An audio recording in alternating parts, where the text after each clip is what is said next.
আপনারা অনেকেই seven sister of India এই নামটি শুনেছেন।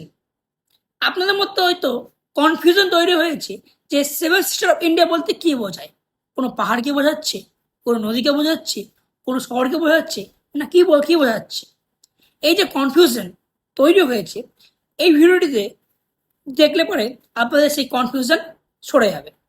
তো অবশ্যই ভিডিওটি শেষ পর্যন্ত দেখুন।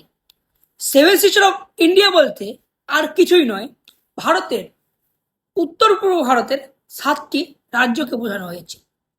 মানে উত্তর পূর্ব ভারতের 7টি রাজ্যকে সেভেন সিস্টার বলা হয়েছে।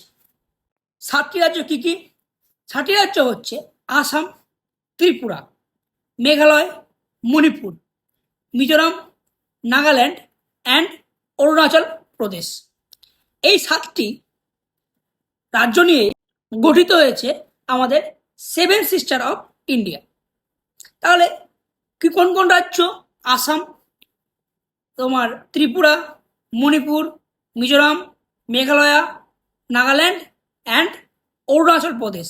এই 7টি রাজ্য নিয়ে গঠিত হয়েছে আমাদের সেভেন সিস্টার অফ ইন্ডিয়া। এবার থেকে যদি কেউ আপনাকে প্রশ্ন করে সেভেন সিস্টার অফ ইন্ডিয়া বলতে কি বোঝায়, তাহলে আপনি নিশ্চয়ই তাকে উত্তরটি দিতে সক্ষম হবেন। ভিডিওটি ভালো লাগলে অবশ্যই শেয়ার এবং একটা লাইক করবেন, আর এরকম ভিডিও পাওয়ার জন্য অবশ্যই আমার চ্যানেলটিকে সাবস্ক্রাইব করবেন। Thank you so much for watching my video.